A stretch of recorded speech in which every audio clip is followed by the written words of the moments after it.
So, Sumit, so you're pretty much very, very strong in most countries outside of India. Right. And, you just shared your Russian experience.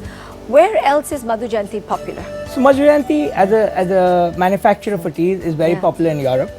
We serve a lot of teas to most of the retailers in Europe because of the expertise we have in this industry. Right? So no, and it's like it's such a moment of pride because it's a made in India brand. Yes. That has gone so global. Absolutely. I mean, phenomenal. So you have, Sumit, two verticals. हमारे साथ share कर लीजिए both the verticals. Sure. Yeah. So Madhu the Jayanti, strengths of Madhu. Absolutely. Jayanti, yeah. So Madhu Jayanti's business essentially works in two parts, right? One is private label, Yeah. which is where we bring all our tea expertise Okay. to other retailers who want to run their own brands of teas. Okay, how does that work? So let's say a company, I can't name companies over here, Okay, but okay. let's say a retail chain Okay. wants to they want to sell their own brand of teas. But they don't want to get into the R&D and the whole... Right? Because they can't keep doing that for every product. Right? Or let's say a cafe chain, a coffee chain wants to serve teas as well. So it's generic. Basically, one aspect of Madhu Jayanti is generic tea Correct. configuration, Correct. which you sell to other companies and they brand it with their own. Correct.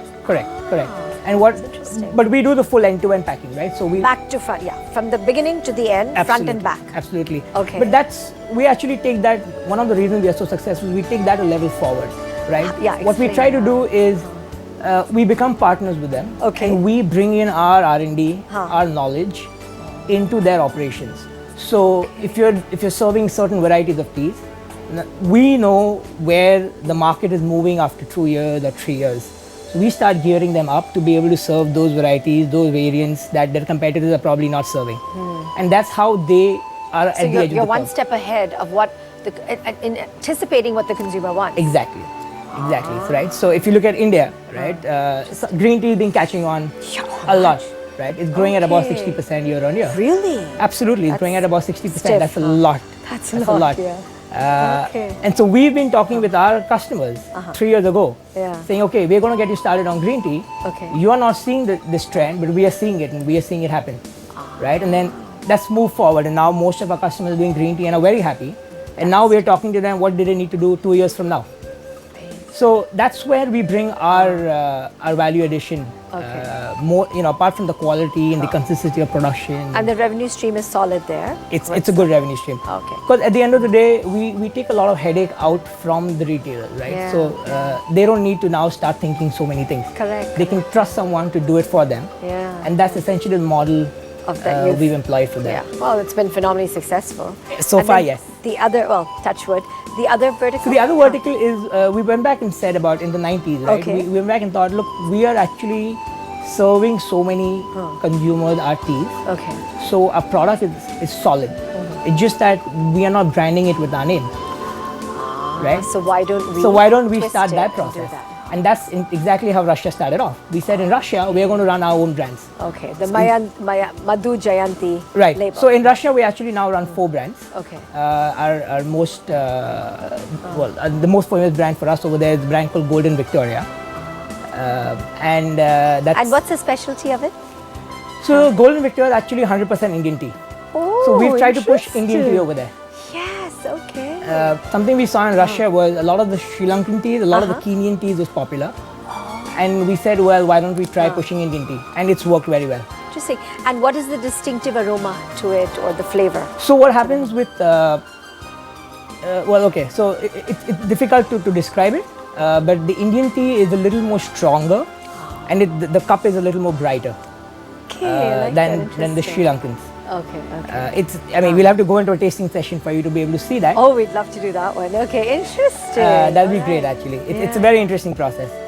But it's how it hits the palate. So what we try and do is every country we go to, we try and understand what kind of foods do they eat, what kind of beverages. The DNA of that country. Exactly. It's the taste profile of that region. Region. And then we work backwards to see where should we ideally source the teas from, what kind of teas we should be providing. In fact, there's a particular country last year we shipped. Share with us an interesting anecdote. That's it. Right. A couple of years ago, we sourced tea from Turkey. Okay. Oh. Okay. And no one would ever think Turkey will be serving tea from there. Correct. But correct. the region needed that. And we said, okay, we'll source tea. It's a very distinct variety Yeah, of teas. and what would have been the distinct flavor for Turkey? Like, as what would you describe it to be? Very interesting. It's difficult. I think Okay. it's very different from the teas we've seen in other parts of the world. But I'll share another example, right? Where we've done a lot of R&D is we work with a company in Finland. Okay. We've been working with them for over 12 years now, and they wanted to come up with blends that their competitors didn't have, that was not seen in the market earlier. So we went back and we started seeing what was the change in foods in that region. And we noticed that they've started consuming a lot of spices. So the spice import into the country has increased. And that obviously means that people are consuming spices. Yeah. So they've developed a taste for spicier products, right? And that's where we introduced something called green tea masala. Right? Okay, that's so combination of green tea. Exactly, masala. right? So Very that's health interesting. benefit. Yeah. Plus the spicy But the spicy, yeah, that added to it. Yeah, like that zing. Yes, the So zing added to it. combined with the health factor. Very Right? interesting. And so we fused Okay. that, and then now it's almost it's become the top selling SKU for that company over there. Unbelievable. Who would have thought tea could be so fascinating?